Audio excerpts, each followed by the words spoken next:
Muchas gracias, muy buenos días. Es un gusto estar aquí con todas y todos ustedes en la UAM Iztapalapa. Siempre que regreso a la UAM la noto distinta, algo cambió, entonces pues es bueno encontrar estas novedades. El trabajo de Ricardo es muy pertinente, no existe un trabajo similar, no hay nada equiparable en la historiografía, en buena medida porque los últimos grandes trabajos sobre la izquierda son muy panorámicos, ven los grandes procesos, los grandes derroteros. Hay una excesiva, no porque esté mal del exceso, sino por la diferencia de estudio con otros sectores.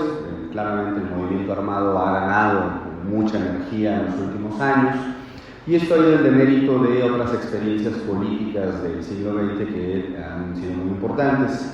Ricardo hizo este ejercicio de trasladarse hacia 49 porque le parecía que había que problematizar la dimensión entre el maoísmo y el impacto de China. Efectivamente, el impacto de la Revolución China fue mucho más amplio que el maoísmo. Y eso se puede ver en el arte, se puede ver en las sociedades de amistad, particularmente la que Ricardo es un pionero en el estudio de la sociedad de amistad con China popular que dirigió la doctora Esther Chapa y que fue motivo de múltiples conflictos, porque en estas sociedades confluían las distintas izquierdas. Estaba el Partido Comunista, estaba el Lombardo, el Partido Popular, estaban los que se reivindicaban más cercanos a la experiencia china. Entonces, lo que muestra la tesis de Ricardo es este cosmos, ¿no? Es un cosmos que tratamos de agrupar bajo un paraguas, que es el del maoísmo, pero que en realidad pues muestra su dispersión. No solamente porque hay figuras que vienen de la beta clásica de la izquierda, que es el comunismo, el Partido Comunista, que son expulsados hacia 63-64, denuncian que no se reparten los materiales de la República Popular como si se reparten los de la Unión, la oposición soviética, y terminan siendo expulsados. Y entre ellos había al menos dos grandes dirigentes, Camilo Chávez y Edelmiro Maldonado.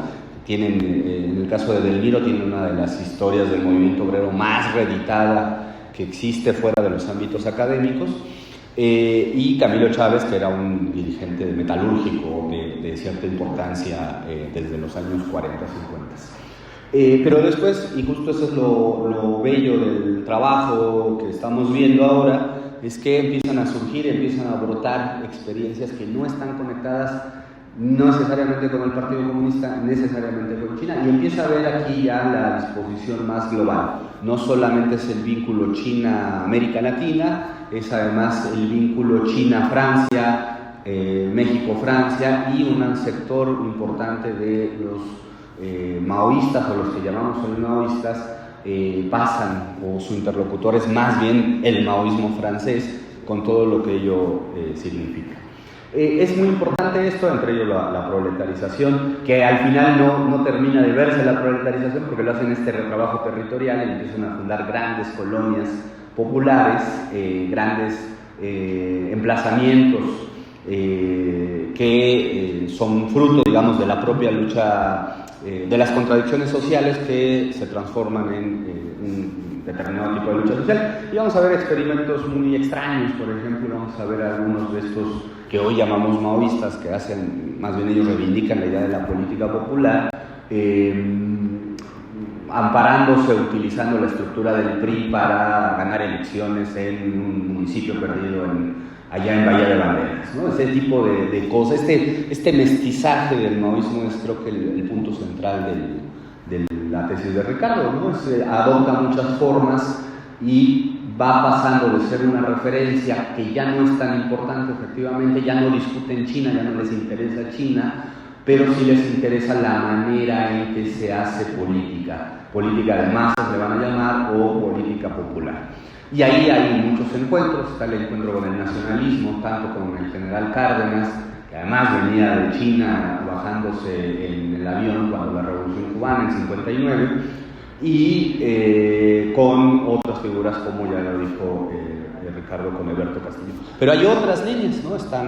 Trabaja la Liga Comunista Espartaco, la Seccional Ho Chi Minh, que son organizaciones que se mueven entre lo legal y lo que ellos consideran lo clandestino, todavía en los años 60, 70, pero que poco a poco pues la apertura efectiva que se va dando a finales de los años 70 va atrayendo las fuerzas, en parte porque el Partido Comunista y otras organizaciones obtienen el registro electoral, y eso es muy importante. En la obtención de derechos vuelca absolutamente todas las energías.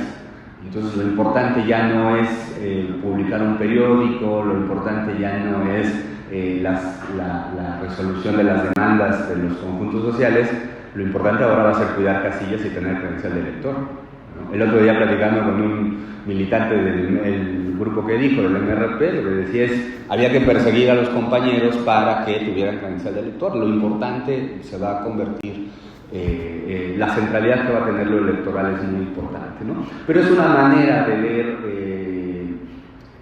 la política la que están realizando, y no una adscripción identitaria sobre valores o principios, sino una manera de actuar en la sociedad. Y bueno, está presente en nuestro día a día, en esta coyuntura que estamos viviendo, pues esa estirpe de manera de hacer política, pues ha dejado a gente en cargos de poder. O sea, mucha de la gente que hoy en día ocupa el poder pasó por estos grupos, por la gobernadora de Morelos, la jefa de gobierno, una fiscal importante. Es decir, es una historia que todavía tiene alguna presencia porque la formación política de estos grupos viene ahí. Después hay un problema ahí, porque Ricardo llega hasta 88 y ahorita voy a comentar algo sobre eso, sobre la importancia de eso, pero hay todavía un hueco importante con la estela maoísta post-1989. Primero porque China mantiene la bandera, digamos, mantiene la identidad discutible desde puntos de vista teóricos o históricos, pero sigue reclamando el gobierno del Partido Comunista Chino y sigue manteniendo, digamos, una cierta discursividad ideológica en torno a esa figura, cosa que no pasó con los soviéticos, y cuando la Unión Soviética cae, evidentemente se cae el fenómeno comunista en otros países. Pero cosas importantes: el comunismo en México desaparece antes de la caída del muro de Berlín, 9 años antes, es la disolución del Partido Comunista, 1981, y peor aún, toda esa estructura de masas que los maoístas y que otras organizaciones habían construido, que era muy grande, que era muy importante y que les dejaba dividendos a la hora de negociar, por ejemplo en el movimiento urbano popular,